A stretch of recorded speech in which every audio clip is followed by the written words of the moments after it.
Hello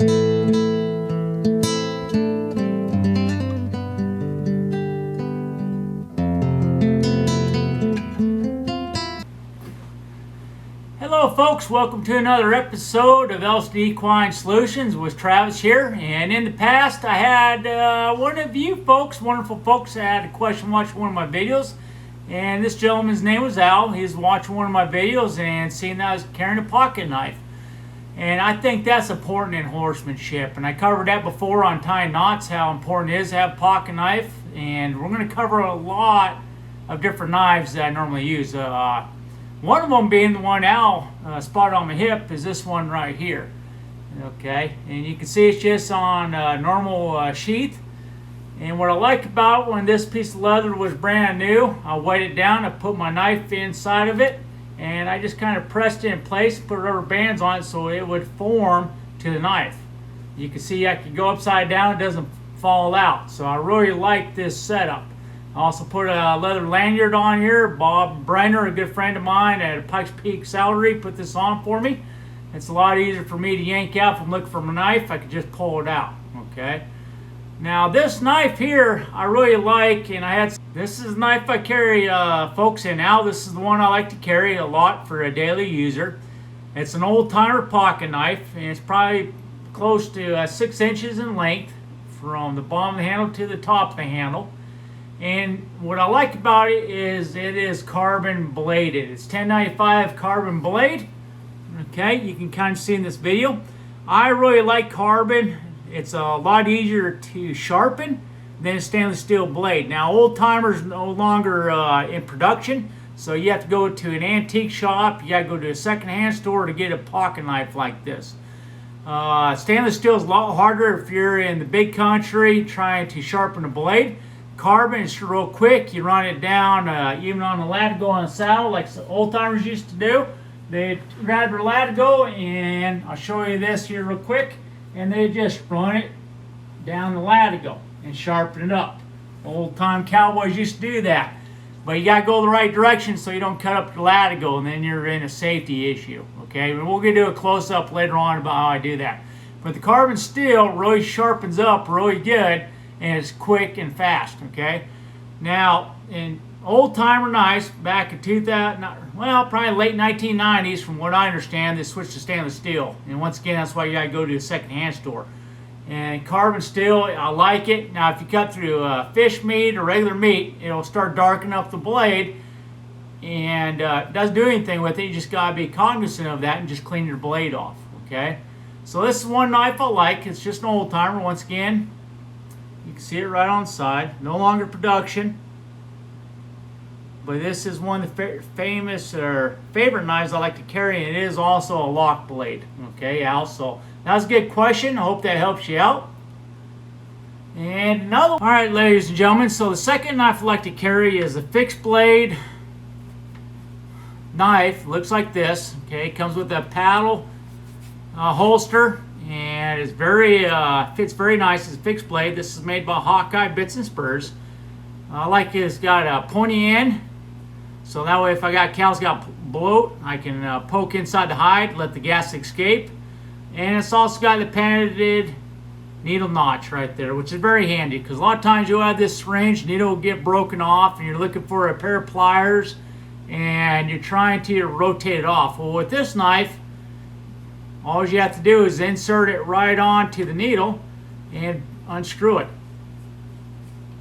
and it comes right off. Okay, now you notice I didn't cut in towards me, I just twisted it and it came right off. And that's what I really like about this patented needle notch knife. Okay, you can see it real quickly right there. So this is the knife he has, and I'm excited to tell you that following this video, I'm gonna went down to Hawkeye Bit Spurs and I actually talked to the man himself, old Scotty. So pretty soon here in the future, we're going to post that video. And I'm excited because he's going to be talking about his bits, he's going to be talking about spurs, and he's going to be talking about his knives and a lot of other stuff that he makes. So I hope that helps you out on this. So this is the second knife I like to carry. So before I go on to some of these other knives I carry, I like to talk about safety. So a lot of times if I'm working by myself, what I will do is just take my pocket knife, hold it like this, and I'll just go right in front of me, making sure that nobody enters my workspace, otherwise known as a blood circle. And then when I start check that's clear, then I can start cutting on something. So safety, I'm not trying to insult anybody with this, I'm just telling you safety. I never like to cut towards myself. If I'm cutting, I'm always cutting away from myself, okay? Never cut towards yourself. Believe it or not, the biggest injuries in the United States is not a handgun, it's just a simple knife. Whether you're working on projects, working on whatever, most injuries are from a pocket knife. And the most dangerous pocket knife is a dull one, and we'll cover how to sharpen a knife here later on in the video. So that's the first thing for safety. Second thing is, if I got a fixed blade and somebody wants to borrow it, the best thing to do is just grab it by the spine of the blade right here, wrap your fingers on it so you don't cut yourself on the blade, and you just pass it on to somebody. Once they say thank you, that's when you're able to release the blade and they take it from you, okay? So that's fixed blade, how to pass it. If you got a folding blade and I was cutting it and I was using it, okay, and you wanted it, all I would do is close it back up, and then I pass it to you. Once you said thank you, I would release it. And then when you're done with it, I would expect you to do the same thing for me. All right, the magic word is thank you. Learned that a long time ago. So those are the two biggest knives I like to use. And then inside my saddle, I always carry a Leatherman multi-tool.